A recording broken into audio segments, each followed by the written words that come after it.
할렐루야 샬롬하고 우리 인사합니다. 할렐루야 샬롬 샬롬 샬롬 샬롬 샬롬. 하나님 사랑합니다. 여러분 주 안에서 사랑합니다. 사무엘 14장 1절에서 33절인데 위로부터 난 지혜입니다. 29절부터 33절 본문을 보면 압살롬이 요압을 왕께 보내려 하여 압살롬이 요압에게 사람을 보내 부르되, 이 내용이 어떻게 된 내용이냐면은 아들을 용서하지 못해요. 그 사촌을 살해하죠. 일부러. 왜냐하면 자기 동생이 그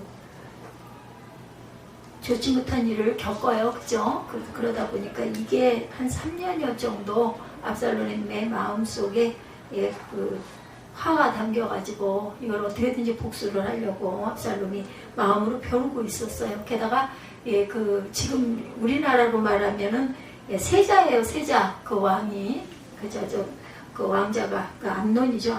암논이 자기 여동생을 겁탈을 하는 사건이 있었는데, 그것을 다윗이 벌을 주지도 않고 그냥 넘어가 버리다 보니까 좀 조용해졌네요. 넘어가 버리다 보니까는 이게 너무나 마음에 화가 나가지고 죽이고 도망을 가죠. 압살롬이 자기 외할아버지네 그 댁으로 도망을 피신을 해요. 이거를 그 다윗이 용서를 하지 못하고, 그러다고 뭐라고도 하지 못하고 떼버려 두니까 찾지도 않고, 그러다 보니까 압살롬이 너무너무 마음이 아파하는 걸, 그리고 아들을 그리워해 다윗이. 그러다 보니까 그거를 요압 장군이 옆에서 측근에 가장 가까이 있다 보니까 그 마음을 안 거예요. 그래서 스루의 아들 요압의 왕의 마음이 압살롬에게로 향하는 줄 알고 2절에 보면, 14장 2절에 보면 드고의 사람을 보내 거기서 지혜로운 여인 하나를 데려다가 그에게 이르되, 청하건대 너는 상주가 된 것처럼 상복을 입고 기름을 바르지 말고 죽은 사람을 위하여 오래 슬퍼하는 여인같이 하고 왕께 들어가 그에게 이러이러하게 말을 하기. 하나 연극을 하는 거죠. 그 다윗이 압살롬을 불러오게 하기 위해서 요압이 그의 입에 할 말을 넣어주니라. 드고와 여인이 왕께 아뢰 때 얼굴을 땅에 대고 엎드려 왕에게, 왕이여 도우소서 하니 왕이 그에게 무슨 일이냐 하니라. 아마 그 시대에는 이렇게 왕께 직접 가서 독대를 하는 특별한 경우들이 또한 있었던 것 같습니다. 대답하여 나는 진정으로 과부입니다. 남편은 죽고 6절입니다. 이 여종에게 아들 둘이 있더니 그들이 들어서 싸우나 그들을 말리는 사람이 아무도 없음과 한 아이가 다른 아이를 쳐 죽였어. 그제 형제끼리 하나가 죽였다는 거죠. 온 족속이 일어나 당신의 여종 나를 핍박하여 말하기를 그를 동생을 쳐 죽인 자를 내놓으라. 우리가 그의 동생 죽인 자를 갚아 그를 죽여 상속자가 될 것까지 끊겠노라 하오니, 그러한 즉 이들이 내게 남아있는 숯불을 꺼서 내 남편의 이름과 씨를 세상에 남겨두지 아니하겠네. 그냥 쳐 죽인 아들을 내놔. 우리가 그 아들을 혼을 내겠다, 죽이겠다는 거예요. 사람을 죽였으니. 그렇게 되면은 이 사람은 뭐가 돼요? 아들 둘을 다 잃어버리는 거잖아요. 그렇기 때문에 결국은 우리 가문을 잊지를 못할 거다. 이렇게 이제 여인이 기가 막혀 하는 거죠. 드고와 여인이 왕께 아뢰되 내 주 왕이여, 그 죄는 나와 내 아버지로 집으로 돌릴 것이니 왕과 왕위는 허물이 없으리다. 왕이 이르되 누구든지 내게 말하는 자를 내게로 데려오라. 그거 다시는 너를 건드리지 못하리라 하니라. 여인이 이르되 청하건대 왕은 왕이 하나님 야훼를 기억하사 원수 갚는 자가 더 죽이지 못하게 하옵소서. 내 아들을 죽일까 두렵나이다 하니 왕이 이르되 야훼께서 살아계심을 두고 맹세하노니 내 아들의 머리카락 하나도 땅에 떨어지지 아니하리라 하니라. 여인이 이르되 청하건대 당신의 여종을 용납하여 한 말씀을 내 주 왕께 여쭙게 하옵소서 하니 그가 이르되 말하라 하니라. 여인이 이르되 그러면 어찌하여 왕께서 하나님의 백성에게 대해 어떤 생각을 하셨나이까? 이 말씀을 하심으로 왕께서 죄 있는 사람같이 되심은 그 내쫓긴 자를 왕께서 집으로 돌아오게 하지 아니하심이니이다. 우리는 필경 죽으리니 땅에 쏟아진 물을 다시 담지 못한 같을 것이오나 하나님은 생명을 빼앗지 아니하시고 방책을 베푸사 내쫓긴 자가 하나님께 버린 자가 되지 아니하게 하시나이다. 이제 내가 와서 내 주 왕께 이 말씀을 여쭙는 것은 백성들이 나를 두렵게 함으로 당신의 여종이 스스로 말하기를 내가 왕께 여쭈오면 혹시 종이 청하는 것을 왕께서 시행하실 것이라. 왕께서 들으시고 나와 내 아들을 함께 하나님의 기업에서 끊을 자의 손으로부터 주의 종을 구원하시리라 함이나이다. 당신의 여종이 또 스스로 말하기를 내 주 왕의 말씀이 나의 위로가 되기를 원한다 하였사오니 이는 내 주 왕께서 하나님의 살다같이 선과 악을 분간하심이옵이다. 원하건대 왕이 하나님 야훼께서 왕과 같이 계시옵소서. 왕이 그 여인에게 대답하여 이르되 바라노니 내가 네게 묻는 것을 내게 숨기지 말라. 여인이 이르되 내 주 왕은 말씀하옵소서. 19절입니다. 왕이 이르되 이 모든 일이 요압이 너와 함께하였느냐 하니 여인이 대답하여 이르되 내 주 왕이 살아계심을 두고 맹세하옵나니 내 주 왕의 말씀을 좌로나 우로나 옮길 자가 없으리다. 왕의 종 요압이 내게 명령하였고 그가 그 모든 말을 왕의 여종의 입에 넣어주셨사오니 이는 왕의 종 요압이 이 일의 형편을 바꾸려 하여 이렇게 함이니이다. 내 주 왕의 지혜는 하나님의 사자의 지혜와 같아서 땅에 있는 일을 다 아시나이다 하니라. 21절이죠. 왕이 요압에게 이르되 내가 이 일을 허락하였으니 가서 청년 압살롬을 데려오라 하니라. 이제 알아들었어요. 그리고 아들 압살롬을 데려오라고 그러죠. 요압이 땅에 엎드려 절하고 왕을 위하여 복을 빌고 요압이 이르되 내 주 왕이여 종의 구함을 왕이 허락하시니 종이 왕 앞에서 은혜 입은 줄을 오늘 아나이다 하고 요압이 일어나 그술로 가서 압살롬을 데리고 예루살렘으로 오니 왕이 이르되 그를 그의 집으로 물러가게 하여 내 얼굴을 볼 수 없게 하라 하며 압살롬이 자기 집으로 돌아가고 왕의 얼굴을 보지 못하고 왔어요. 그죠? 그술에서 데려왔는데 왕이 보질 않아요. 보지 않고 자기네 집에 들어가라고 그러고 나를 내가 얼굴을 보지 못하게 하라고 명령을 합니다. 그래서 25절부터 보니까 온 이스라엘 가운데 압살롬같이 아름다움으로 크게 칭찬받을 자가 없었으면 발바닥부터 정수리까지 흠이 없습니다. 아주 훌륭하게 잘생긴 아들이고 26절에 그의 머리털이 무거움으로 연말마다 깎았으며 그의 머리털을 깎을 때 그것을 달아본지 그의 머리털이 왕의 저울로 200세겔이다. 압살롬의 아들 셋과 딸 하나를 낳았는데 딸의 이름을 다말이라. 이 다말이 문제가 생긴 거죠. 그는 얼굴이 아름다운 여자들. 압살롬이 이태 동안 예루살렘에 있을 때 왕의 얼굴을 보지 못하였으므로 압살롬이 요압을 왕께 보내려 하여 압살롬이 요압에게 사람을 보내 부르되 그에게 오지 아니하고 또다시 그에게 보내도 오지 아니하는지라. 압살롬이 자기의 종들에게 이르되 보라 요압의 발이 내 밥 근처에 있고 거기 보리가 있으니 가서 불을 지르라니 압살롬의 종들이 그 밭에 불을 질렀더니 요압이 일어나 압살롬의 집으로 가서 그에게 이르되 어찌하여 내 종들이 내 밭에 불을 질렀느냐 하니 압살롬이 요압에게 대답하되 내가 일찍이 사람을 내게 보내 너를 이리로 오라고 청한 것은 내가 너를 왕께 보내 아뢰게 하기를 어찌하여 내가 그술에서 돌아오게 되었나이까. 이때까지 거기 있는 것이 내게 나았으리다 하려 함이로다. 이제는 내가 나로 하여금 왕의 얼굴을 볼 수 있게 하라. 내가 만일 죄가 있으면 왕이 나를 죽이시는 것이 옳으니라는지라. 요압이 왕께 나아가 그에게 아뢰며 왕이 압살롬을 부르니 그가 왕께 나가 그 앞에서 얼굴을 땅에 대어 그에게 절하며 왕이 압살롬과 입을 맞춥니다. 여기까지죠.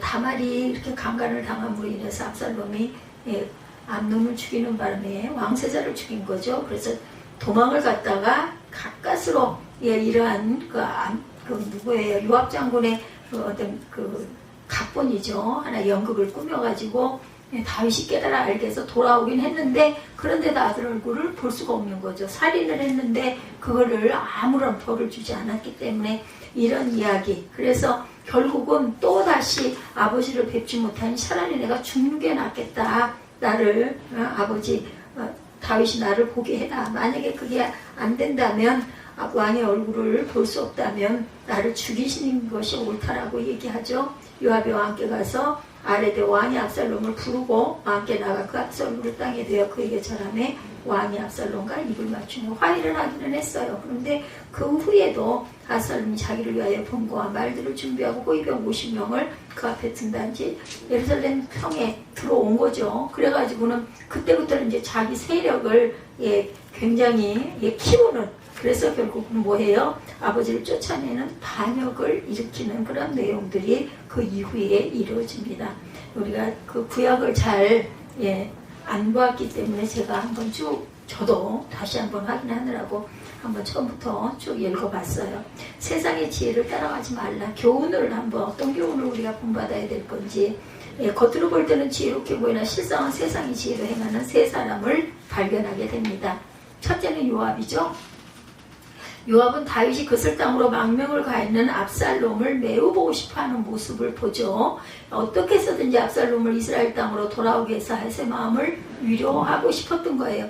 충정이에요. 어떻게 보면, 그죠? 그리고 압살롬은 이스라엘 백성들이 다윗의 왕위를 계승할 만한 위인으로 보았기 때문에 왕국의 안정을 위해서라도 압살롬이 귀국하는 것이 나라의 장래에 꼭 필요한 일이다, 이렇게 생각을 한 거예요. 그래서 두고아 출신 여인을 앞세워서 다윗을 설득하는 내용이 14장에 쭉 이어지죠. 다윗은 결국 설득을 당하였고 압살롬은 구슬 땅에서 돌아왔어요. 겉으로 볼 때는 요압은 다윗 왕과 나라를 깊이 생각하는 충신이고 지혜로운 책사로 보이죠. 그러나 요압의 속마음은 꼭 그렇지만은 않았다. 100%가 아니었다라는 거예요. 그는 이 모든 행동의 동기가 자신의 권력을 지키기 위한 행동이었다. 자신의 권력에 문제가 생기면 뭐 무조건 죽여버리죠. 다윗에게 허락도 안 받고. 마찬가지로 결국은 나중에 또한 압살롬 또한 이렇게 해서 죽게 되죠. 예, 권력을 지키기 위해서라면 어떤 사람의 목숨이든지 그냥 무조건 해쳐버리는 사람. 그는 이미 과거에 다윗 왕에게 투항하려는 아브넬 장군을 무고하게 죽인 사람. 요압의 지혜는 결코 신령한 지혜가 아닌 세상의 지혜였다라는 거예요. 하나님의 뜻대로가 아닌 내 뜻대로. 두 번째로는 세상의 지혜로 무장한 사람, 드고아 여인이죠. 예, 요압은 드고아 땅에서 지혜롭기로 유명한 한 여자를 불러옵니다. 그 여인을 성경은 그냥 드고아 여인이다 이렇게 명명하죠. 이 여인은 요압 장군이 미리 짜놓은 시나리오를 다 듣고 그리고 다윗 왕에게 자신이 억울한 일을 당한 사람처럼 연극을 하죠. 다윗에게 호소를 합니다. 다윗은 드고아 여인의 말을 액면 그대로 받아들이죠. 그만큼 드고아 여인이 연기가 뛰어났다는 거예요. 다윗은 드고아 여인의 이야기에 빠져서 드고아 여인의 억울함을 풀어주겠다 이렇게 나서죠. 다윗의 판단을 나쁜 방향으로 흐리게 할 정도로 드고아 여인의 말솜씨는 탁월했습니다. 그렇지만 드고아 여인의 지혜는 신령한 지혜가 아니라 부정한 세상의 지혜였다. 세 번째로 세상의 지혜를 무장한 사람, 압살롬 왕자. 이 압살롬은 여동생의 원수를 갚으려고 형 암논을 죽인 다음에 외라부지 나라로 그술로 도망을 쳤어요. 3년 동안 그곳에서 안전하게 피신을 하고 있었고 살인을 저지르고 그곳으로 도망친 것은 세상적으로 볼 때 아주 지혜로운 그런 모습인데 그것은 사악한 지혜였다는 거죠. 압살롬은 요압의 중재를 통해 다시 이스라엘 땅으로 돌아오죠. 그러나 아버지 다윗이 결코 자신을 만나주지 않자 화가 난 거예요. 그래서 압살롬은 중재를 자처했던 요압의 밭에 불을 지릅니다. 왜냐하면 자신을 만나러 와주질 않으니까. 불을 지르니까 오기는 왔죠. 압살롬에게. 크게 놀란 요압 장군이 다시 한번 다윗과 압살롬을 중재하죠. 그래서 다윗이 압살롬을 만나주도록 합니다. 압살롬의 행동을 보면 그도 나름대로 지혜가 있는 사람이죠. 그러나 그것은 신령한 지혜가 아닌 세상 지혜, 부정한 지혜, 사악한 지혜였다. 앞에서 언급한 요압 장군, 압살롬 왕자, 드고아 여인은 겉으로 볼 때 지혜 있는 사람이야. 나름 꾀가 있다고 봐야 되겠죠. 그렇지만 그들은 그 지혜를 가지고 선하고 의로운 일을 도모한 것이 아니라 자신의 목적을 이루기 위해서 술수와 계략과 불의를 서슴지 않았다. 우리는 이런 지혜를 쫓아가서는 안 된다라는 거죠. 성경은 우리에게 위로부터 난 지혜를 쫓아가라고 말합니다. 이 지혜의 특성은 어떠냐? 야고보서 3장 17절이죠. 오직 위로부터 난 지혜는 첫째 성결하고 다음에 화평하고 관용하고 또한 양술하며 긍휼과 선한 열매가 가득하고 편견과 거짓이 없어야 돼. 거짓이 없어야 된다는 게 중요하죠. 첫째 성결해야 된다. 다음은 화평이죠. 관용과 양순을 품어요. 긍휼과 선한 열매, 편견과 거짓이 없었다. 근데 세 사람의 지혜는 어땠어요? 각 지혜는 강교하고 불의하고 사악했다. 우리는 세상의 지혜를 따르지 말고 오직 위로부터 난 지혜를 행하고 가야 되겠죠. 위로부터 난 지혜는 어때요? 어떻게 받아요? 예수를 믿는 자, 예수님 안에 거하는 자, 예수님의 이름으로 예수님의 말씀으로 기도하는 자입니다. 고린도전서 1장 30절이죠. 너희는 하나님으로부터 나서 그리스도 예수 안에 있고 예수는 하나님으로부터 나와서 우리에게 지혜와 의로움과 거룩함과 구원함이 되셨으니 이렇게 말씀해요. 예수를 믿는 우리에게는 언제든지 위로부터 난 지혜가 있어야 된다. 우리가 예수님을 본받아서 행하고자 한다면 예수님의 이름으로 기도하면 우리의 지혜의 근원이 되시는 주님이 위로부터 난 지혜를 우리에게 주신다. 기도하다가 그죠? 깨달죠. 그 지혜로 행하는 저와 여러분들이 되시기 바랍니다. 또한 사랑과 공의를 행해야 된다. 위로부터 난 지혜를 받아서 항상 우리가 기도할 줄 알아야 되고 또한 행할 때 어떻게 사랑과 공의로 행해야 되겠다라는 거죠. 네. 요압은 다윗을 설득해서 압살롬을 이스라엘 땅으로 돌아오도록 하기 위해서 억울한 사연을 만들어냈죠. 그래서 두과 여인이 억울한 사연의 당사자인 것처럼 꾸며가지고 다윗에게 말하도록 합니다. 다윗은 그 사연에 깊이 공감하고 여인의 억울함을 풀어주겠다라고 선언을 했어요. 요압이 만든 억울한 사연의 문제점은 사랑과 공의가 균형을 이루지 못한 데 있었던 것. 한 여인이 남편은 일찍 죽고 두 아들을 의지해서 살고 있죠. 근데 어느 날 두 아들이 서로 싸우다가 형이 동생을 쳐 죽였어요. 비슷한 내용이죠. 그래서 동네 사람들이 살인한 형을 율법에 따라 사형에 처하겠다라고 내놓으라고 그러죠. 여인의 호세는 남편과 둘째 아들이 죽었는데 첫째 아들마저 죽어버리면 우리 집안은 어떻게 될 것이냐. 손이 끊어지고 말 것 아니야. 망한 멸문지화가 된다. 구약시대의 자손을 잇는 것이 하나님의 주신 거룩한 사명으로 여겼기 때문에 어찌하든지 자손을 잇도록 해야 하지 않겠는가 호소를 한 거죠. 이런 논리를 폈을 때 다윗도 여인의 호소에 수긍을 해서 자기가 나서서 첫째 아들의 생명을 지켜주겠다 이렇게 맹세를 합니다. 그렇지만 여기에는 중대한 과오가 있었다. 자손을 잇는 대의를 위해서라면 첫째 아들의 살인행위도 묵과해서는 안 된다라는 거죠. 있을 수 없는 논리다. 어머니로서는 동생을 죽인 첫째 아들도 용서할 수 있는 그 존재죠. 엄마가 큰아들도 작은아들이 죽어서 마음이 아프지만 그래도 큰아들마저 죽여버리면 그거 어떻게 엄마가 그걸 어떻게 보고 있겠어요? 그렇지만 첫째 아들의 살인에 대해서 어떤 처벌도 내리지 않고 덮고 넘어가는 것은 결코 옳은 일이 아니라는 거죠. 공의를 저버리는 불의한 일이다. 사랑은 있으되 공의는 없는 절름발이 처사다. 다윗은 요압이 만든 사연에 공감을 한 나머지 첫째 아들을 지켜주겠다고 약속을 했어요. 그런데 사연의 주인공이 누구예요? 다윗 왕 자신이죠. 다윗은 압살롬을 용서하는 것이 결코 옳은 일이 아닌 것을 잘 알고 있습니다. 그러나 두고와 여인에게 한 맹세 때문에 어쩔 수 없이 압살롬을 용서해서 이스라엘 땅으로 돌아오도록 허락을 하긴 했어요. 다시 압살롬의 귀국을 허락했지만 진심으로 용서할 수가 없었던 거죠. 그래서 압살롬을 만나주질 않은 거죠. 이것은 압살롬에게 상처가 되고 분노가 됩니다. 그래서 나중에 아버지를 몰아내는 사건이 일어나죠. 일단 용서하겠다고 귀국을 허락했으면 과거를 청산하고 화평하게 지내도록 회개하게 하고, 그죠? 그리고 또한 다독여주기도 해야 돼요. 그 입장을 봐서. 다윗의 행동이 온전치가 못했다. 다윗은 사랑과 공의의 균형을 그만 잃어버리고 말았어. 아들 부분에서. 다윗은 압살롬에게 어떻게 했을까? 아버지로서 압살롬의 행동을 얼마든지 용서할 수가 있죠. 그렇지만 조건은 있어야 합니다. 압살롬이 전심으로 자신의 행동을 회개하도록 인도를 했어야 되겠죠. 그리고 회개와 함께 살인행위에 대한 징계도 또한 내렸어야 합니다. 그 징계가 사형은 아닐지라도 여러 형태로 압살롬이 근신하도록 하는 조치를 취했어야 됐다. 그런 과정이 없었기 때문에 압살롬은 자기 행위를 반성하지도 않았고 오히려 당당하게 행동합니다. 그리고 결국 아버지에게 불만을 품은 나머지 훗날 반역을 일으키는 불씨를 낳게 되고 준비하게 하죠. 다윗이 압살롬을 전심으로 용서할 수 없거나 압살롬이 회개의 태도를 보이지 않는다면 아예 그를 귀국하지 못하게 그냥 두었어야 되는 거죠. 그렇다면 다윗의 가문에 훗날 이 불행한 사건, 다윗이 궁에서 쫓겨나는 그런 사건은 없었을 것이다.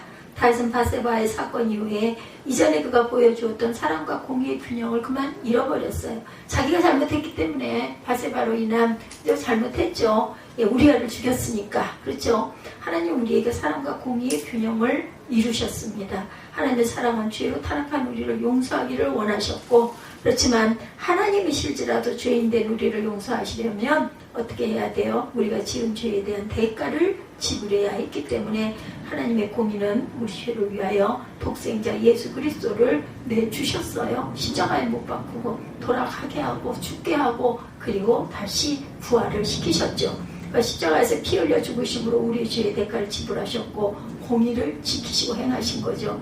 예수님이 죽으신 십자가는 하나님의 사랑과 공유가 절묘하게 만난 장소입니다.